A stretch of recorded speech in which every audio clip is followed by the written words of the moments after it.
Bonjour à tous, donc je vais vous parler aujourd'hui d'un projet qui concerne l'amélioration des moyens de lutte contre l'agent responsable de la bactérie du kiwi, donc Pseudomonas syringae patovar actinidiae.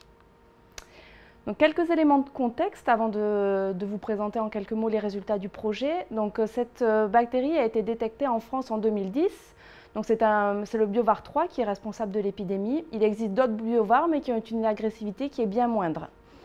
Qu'est-ce que ça a entraîné au niveau français? Une forte inquiétude de la part des professions et donc la mise en place d'un comité, la création d'un comité scientifique à l'initiative de la profession et qui réunissait l'ensemble des acteurs qui pouvaient travailler la thématique, donc à savoir l'ANSES, l'INRA, le CTIFL ainsi que les stations régionales d'expérimentation.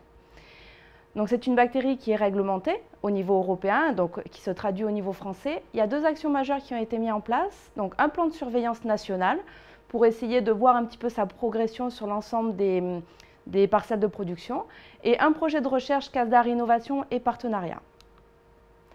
Donc, en quelques mots, je vais essayer de résumer le travail de l'ensemble des partenaires sur 3 ans en quelques mots. Donc, l'ensemble des thématiques et des travaux étaient tournés autour de 2 champs d'investigation, donc l'agent pathogène et la cible. Concernant l'agent pathogène, 2 actions spécifiques. Une première pour essayer de mieux le détecter au verger.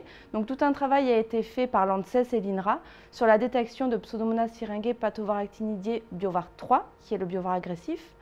Donc cela a permis la mise au point d'une méthode de détection efficace, qui est vraiment discriminante, qui permet maintenant, à partir d'échantillons qui soient symptomatiques ou asymptomatiques, de détecter ce biovar en particulier. Il y a une proposition du protocole au niveau européen, donc au niveau de l'EPP, pour une introduction dans les systèmes de détection, dans les protocoles de détection harmonisés. Deuxième point concernant l'agent pathogène, donc c'est tout un travail autour du pouvoir pathogène des souches. Il fallait mettre au point un test assez rapide, efficace et robuste pour prévenir en fait l'arrivée de nouvelles souches sur le territoire.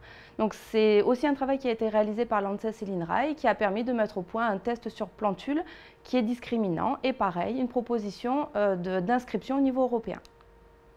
Maintenant, les actions qui concernent plutôt la cible, donc le verger, Actinidia deliciosa, variété Eward.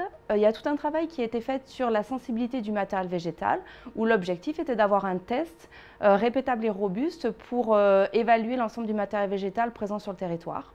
Donc c'est une thématique qui a été réalisée avec succès. On a aujourd'hui un test in vitro rapide et répétable qui permet vraiment de connaître le potentiel de la variété. Après, ça ne traduit pas forcément ce qui se passe en verger puisqu'il y a d'autres facteurs qui interviennent. Ensuite, deuxième point qui a été travaillé donc, sur la cible, ce sont l'impact des pratiques, de l'ensemble des pratiques qu'il peut y avoir au niveau de verger, avec d'une part la réalisation d'une enquête d'une enquête parcellaire avec un suivi d'à peu près 50 parcelles pour essayer d'identifier les facteurs favorables au développement de la bactérie.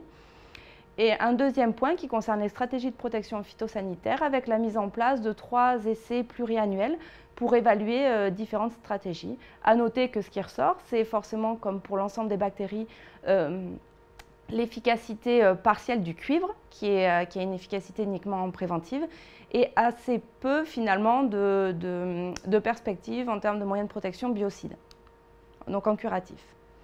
Dernier point qui a été travaillé dans le cadre de ce projet, ça concerne la dynamique des populations, donc c'est à l'interface vraiment entre l'agent pathogène et sa cible. L'objectif initial était d'essayer d'identifier une structure de population qui permettait de prédire finalement l'arrivée de la maladie ou pas dans un verger. Bon, c'était peut-être un objectif un petit peu ambitieux. En tous les cas, ce qui a permis ce projet, c'est de mettre au point toute la méthodologie et des hypothèses sur le rôle de la diversité des populations, notamment certains phylogroupes dans la présence ou non de la souche agressive au verger. Pour conclure, donc, je voudrais simplement dire qu'aujourd'hui, c'est une maladie qui concerne l'ensemble du territoire, donc les producteurs sont bien obligés de vivre avec. Et voilà, maintenant, tout le travail technique a été pris en charge par les structures de production et remercier l'ensemble des partenaires et la profession qui a beaucoup suivi ce dossier au niveau français. Voilà, merci.